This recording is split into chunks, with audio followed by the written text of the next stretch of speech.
Friends, तो स्वागत है अपनी नई वीडियो में। और इस वीडियो में हम करेंगे गुजरात के बारे में। गुजरात भारत का सबसे लंबा समुद्री तटवे है। गुजरात जो है भारत का सबसे लंबा समुद्री तटवे है, जो कि भारत के पश्चिमी राज्य में है। और सबसे ज़्यादा जो नमक है वो यहीं होता है। इसमें 2 खाड़ी हैं गुजरात में।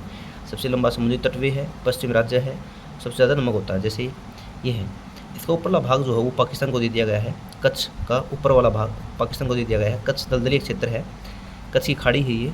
और ये सौराष्ट्र वाला भाग है। इसमें इस तरफ द्वीप और इस तरफ दमन, ठीक है। खंबात की खाड़ी में एक तरफ द्वीप, एक तरफ दमन, और इस तरफ जो है दादरा नगर हवेली है। जो कच्छ का रण है वो मरुस्थलीय है, गुजरात में है अक्षारीय। मरुस्थलीय और अक्षारीय है कच्छ का रण। कच्छ का जो रण है वो अक्षारीय मिट्टी का है, मरुस्थलीय गुजरात। अक्षारीय मृदा के सुधार के लिए हम किसका प्रयोग करते हैं? जिप्सम का प्रयोग करते हैं। किसका प्रयोग करते हैं? जिप्सम का प्रयोग करते हैं। और अम्लीय मृदा के सुधार के लिए हम चूना पत्थर का प्रयोग करते हैं। किसका प्रयोग करते हैं? चूना पत्थर का प्रयोग करते हैं। कच्छ के रण में जंगली गधे पाए जाते हैं। यहाँ पर आपको पता है जंगली गधे पाए जाते हैं।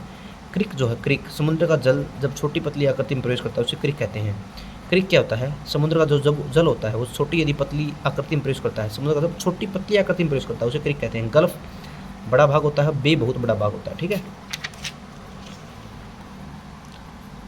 जैसे ये क्रिक है ऊपर, ठीक है।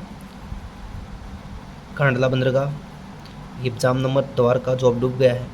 मैंने आपको बताया था दमन, दीप, भावनगर, सूरत। इस तरफ ये सौराष्ट्र वाला भाग है, पोरबंदर, खंबात की खाड़ी बीच में पड़ती है यहाँ पर, और दादरा और नगर हवेली।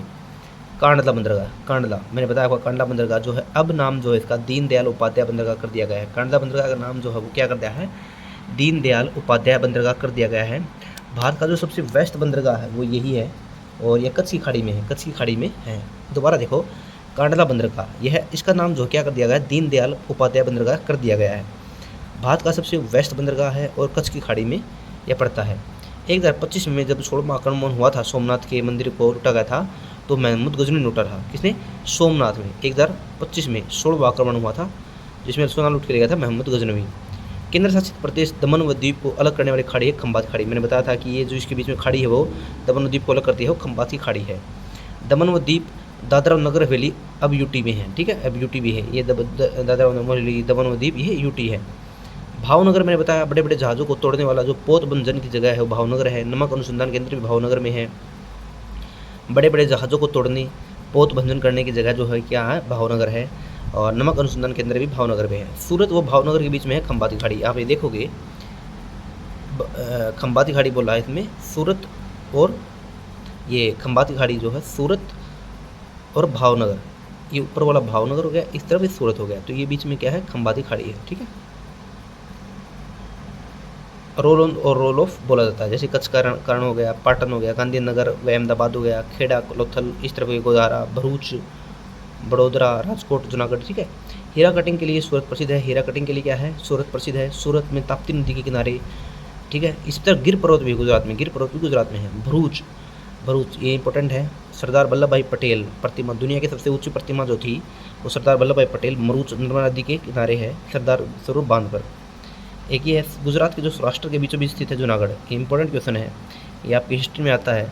गुजरात के सौराष्ट्र के बीच में जूनागढ़। चंद्रगुप्त मौर्य ने जूनागढ़ के सुदर्शन झील का निर्माण किया था। जो सुदर्शन झील है वो जूनागढ़ में है। वो जूनागढ़ कहाँ पर है? गुजरात के सौराष्ट्र के बीचों बीच है। चंद्रगुप्त मौर्य ने जूनागढ़ में सुदर्शन झील का निर्माण करवाया था। जूनागढ़ में रुद्रदामन का अभिलेख है, ठीक है। जूनागढ़ में किसका अभिलेख भी है? रुद्रदामन का अभिलेख भी है। और जूनागढ़ में सुदर्शन झील का निर्माण करवाया था चंद्रगुप्त मौर्य ने।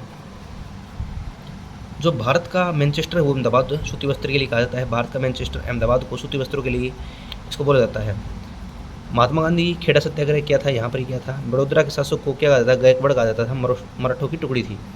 बड़ौदा के शासक को गायकवाड़ कहा जाता था, जो मराठों की टुकड़ी थी। एक बार देखें, नदी देखते हैं गुजरात में, साबरमती, माही, नर्मदा और ताप्ती। साबरमती, माही, नर्मदा और ताप्ती। गोधरा, साबरमती ट्रेन कांड जली थी। गोधरा नदी, साबरमती ट्रेन कांड जली थी। पाटन, रानी की बाव, हुआ, गिरपत, गुजरात। एक बार वो देखते हैं थोड़ा थोड़ा। आप देखोगे कांडला बंदरगाह को दीनदयाल उपाध्याय बंदरगाह कहा जाता है। सबसे बेस्ट बंदरगाह है, कच्छ की खाड़ी में है। 1025 में जब 16वां आक्रमण हुआ तो महमूद गजनी ने लूटा था। दमन व द्वीप को जो अलग करती है खाड़ी वो खंबात की खाड़ी है। दमन व द्वीप और नागर हवेली, दादरा नगर हवेली यूटी है। भावनगर बड़े बड़े जहाज़ों को तोड़ने का काम होता है। नमक अनुसंधान केंद्र है, इसके बीच में है। सूरत और भावनगर के बीच में खंबात की खाड़ी है। रोल ऑन और रोल ऑफ, हीरा कटिंग के लिए सूरत, सूरत ताप्ती नदी किनारे है। भरूच जो है सरदार वल्लभ भाई पटेल की प्रतिमा, सबसे ऊंची प्रतिमा है दुनिया की, वो बांध भी है। गुजरात के सौराष्ट्र के बीचों बीच जो है जूनागढ़ है। चंद्रगुप्त मौर्य ने जूनागढ़ के सुदर्शन झील का निर्माण करवाया था। जूनागढ़ में रुद्रदामन का अभिलेख भी है। भारत का मैनचेस्टर अहमदाबाद सूती वस्त्र के लिए कहता है। महात्मा गांधी ने खेड़ा सत्याग्रह किया था। बड़ौदा के शासक को गायकवाड़ कहा जाता था, जो कि मराठों की छोटी टुकड़ी थी।